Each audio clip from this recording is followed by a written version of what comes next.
আসসালামু আলাইকুম রহমতুল্লাহি ওবরকাতুহ।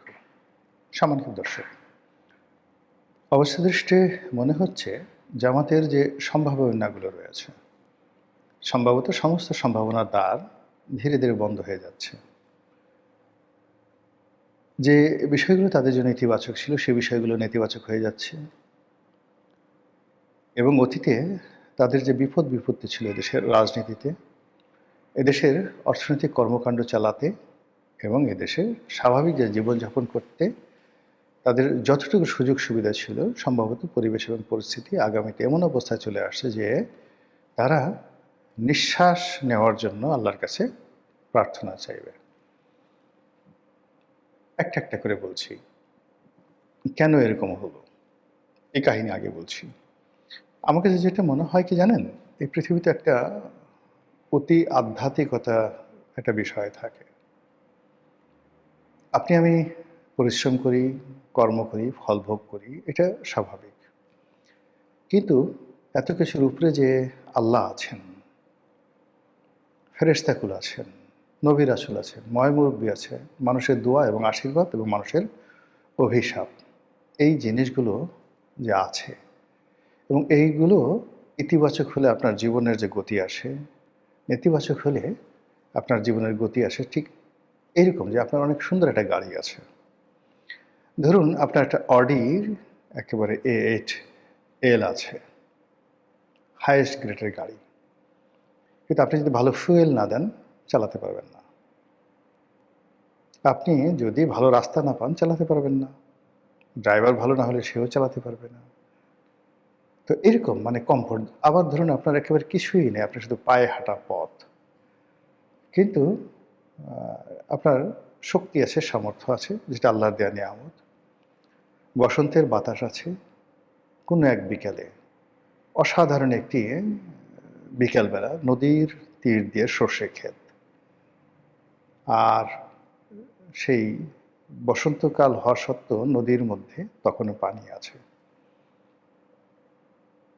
পল্লী বধূরা সেই নদীতে গৃহকর্ম করছে, মানে কেউ থালা বাসন মাজতে আসছে, কেউ পানি নিতে আসছে, কেউ গোসল করতে আসছে, ছেলেমেয়েরা গোসল করছে, গেরস্তরা সেই যাকে বলা হয় গরু পানি খাওয়াচ্ছে, গরু গোসল করাচ্ছে, এরকম একটা গ্রামীণ দৃশ্য। সেই দৃশ্যের মধ্যে আপনি নদীর তীর দিয়ে মেঠো পথ দিয়ে বহুদূর যাচ্ছেন, 10 কিলোমিটার 20 কিলোমিটার, আপনাকে ক্লান্তি স্পর্শ করবে না। এবং ওই যে যাত্রা, এই যে আমি বলছি ঠিক আমি ওরকম দৃশ্যের মধ্যে আমি যাতায়াত করেছি বহুবার। কখন যে আমার বাড়ি সদরপুর থেকে কৃষ্টপুর আমার নানা বাড়ি, সেই সদরপুর গাং ধরে চলে গেছি, গাঙের তীর ধরে, কখনো টের পাইনি। এরকম তো এখন এরকম জীবনের অনেকগুলো বিষয় থাকে। স্রষ্টার দোয়া আশীর্বাদ এগুলো মানুষের জীবনকে যে কোনো অবস্থাতেই যাকে বলে আপনার যত খারাপ অবস্থা থাকুক না কেন আপনি সুখী হবেন। আর স্রষ্টার যদি আশীর্বাদ না থাকে, আল্লাহ যদি নাখোশ হন, তাহলে আপনি যখনও যে অবস্থায় থাকেন না কেন আপনার সমস্ত সুখ শান্তি মুহূর্তের মধ্যে উধাও হয়ে যাবে। তো আল্লাহ যে বিষয়গুলো খুব ঘৃণা করেন, প্রথমত হলো যে কেউ যদি আল্লাহর সঙ্গে প্রতারণা করে, আল্লাহর নাম ব্যবহার করে, আল্লাহর সাথে অহংকার করে এবং আল্লাহর দোহাই দিয়ে তারা অপকর্ম করে, মানুষের যে বিশ্বাস ভালোবাসাকে তারা পুঁজি করে আল্লাহকে ব্যবহার করে। কিন্তু মনে মনে মুনাফেকি আবদুল্লাহ উবাইয়ের মতো এই ধরনের কাজ আল্লাহ রাব্বুল আলামিন এতটা অপছন্দ করেন যে তাদের রিজিকের দরজা বন্ধ করে দেন। অপমান, লাঞ্ছিত এবং ঘাটে পথে জুতো পেটা করার থেকে শুরু করে ওই সকল মানুষ ঘরে ঘরের বাইরে উঠতে বসতে অপমানিত হন যারা এই ধরনের কাজ করে। আপনি দেখেন তো মিলে কিনা। আমি এই সমাজে কার কার দিকে আপনি তাকায় দেখেন যে সব কিছু আছে, তারপর সব লোক পয়েন্ট আউট করে বলতেছে এটা একটা বদমাইশ, এটা একটা খারাপ, এটা একটা চুল্লু, এটা একটা পুল্লু, এই কথাগুলো বারবার বলা হচ্ছে। কাদের ক্ষেত্রে কেন? এখানে ওই যে বললাম। দ্বিতীয়ত হলো কেউ যদি অহংকার করে, ক্ষমতায় বসছে, ওয়ালা তামশি ফিল আরদি মারহা ইন্নাল্লাহা লা ইউহিব্বু কুল্লা মুখতালিন ফাকুর। আল্লাহ বলছে, তোমরা আমার এই জমিনে অহংকার করে হাঁটো না। তোমার পায়ে এত শক্তি হয়নি যে তুমি একটা লাথি দিয়ে আমার জমিন ফাটিয়ে ফেলতে পারবে, কিংবা একটা লাফ দিয়ে পাহাড়কে ছাড়িয়ে যেতে পারবে। কিন্তু আমরা ক্ষমতায় বসে অ্যাজ ইট ইজ, আমি ফেরাউন, আমি খোদা, আমি আল্লাহ, ভুলে যায়। আল্লাহ কোরআনের অনেক জায়গাতে বলেছেন যে আমি মানে বান্দাদের, মানে ওরা এত মুনাফেক, এত খারাপ, এত অকৃতজ্ঞ, তারা যখন বিপদে পড়ে এমন কান্নাকাটি করে, আমি সেই বিপদ তাদেরকে দূর করে দিই, উদ্ধার করি। উদ্ধার করার পর তারা এমন আচরণ করে মনে হয় বিপদ তাদের ছিলই না।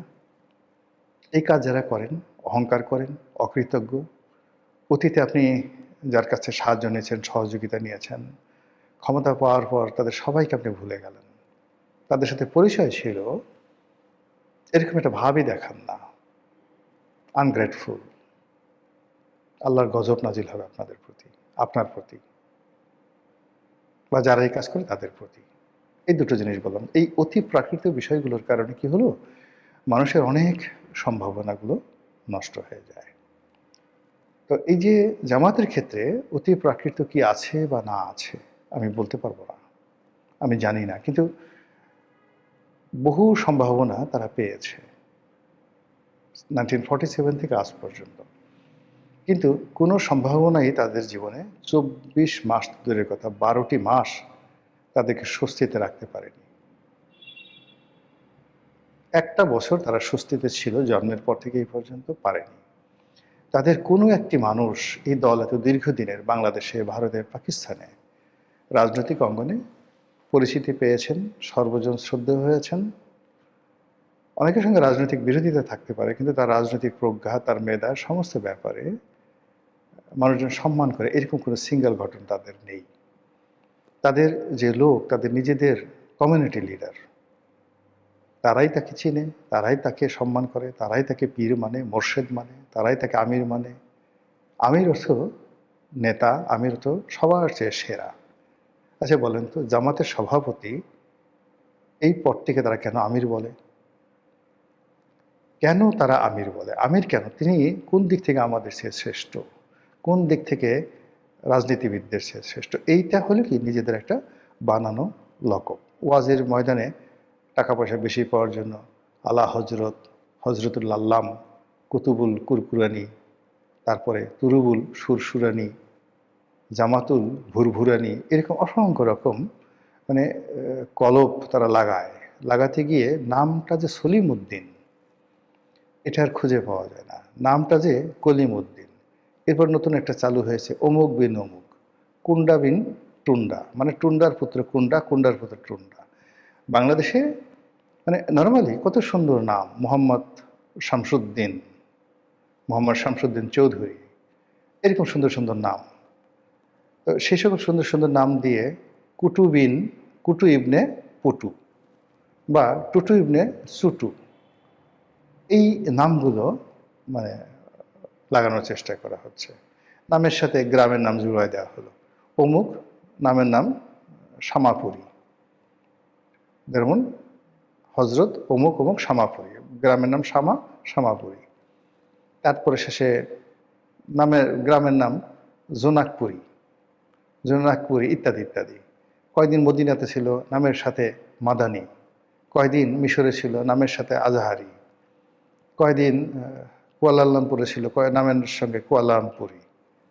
কোথা থেকে আসছে নামের সাথে দেখা গেল যে ওই আরব দেশের নাম আরাবি, মানে কাব্বাসি, ফাব্বাসি, টাব্বাসি, এরকম অনেকগুলো নাম দেখেন না। এই জিনিসগুলো হলো ভণ্ডামি, এগুলো ভালো না, এগুলো লাগে না। অতীতের কোনো আপনি আল বিরুনি, আমরা আল বিরুনি নাম শুনলেই তো বুঝতে পারি। ইবনে সিনা নাম শুনলে আমরা বুঝতে পারি। জাবির ইবনে হায়ান নাম শুনলে আমরা বুঝতে পারি। কর্ম তাদেরকে কত মহান করে তুলেছে মুসলমানদের মধ্যে। বা একজন হিরোডোটাস, আমরা তার কিছু বলি না, জনাব হিরোডোটাস, মিস্টার হিরোডোটাস, খালি হিরোডোটাস, সক্রেটিস, কনফুসিয়াস, তাওঝু, মানে এই নামগুলো স্মরণ করার সাথে সাথে আবুল ফজল, আইনে আকবরীর লেখক আবুল ফজল, চাণক্য, মানে যারা পৃথিবীর বড় মানুষগুলো, তাদেরকে মানুষ ওভাবেই স্মরণ করে।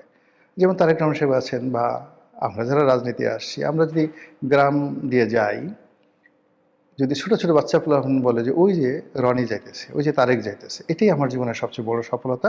তারেক রহমান সাহেবের সাথে মানে তারেক রহমানের সাহেবের সফলতা। গ্রামে রাস্তাতে হাঁটতেছি বা মোটরসাইকেলে যাচ্ছি, এই 3 বছর 4 বছরের পোলাপান চিনে ফেলছে, উলঙ্গ খেলতেছে, এই রনি রনি রনি রনি যায় রনি যায় রনি যায় রনি যায়। আবার আমি যখন দাঁড়ালাম, সবাই একটা দৌড় দিয়ে এসে পালাই গেল ধান ক্ষেতের মধ্যে। ও দৃশ্য, ও সৌন্দর্য আপনি না দেখলে বুঝতে পারবেন না।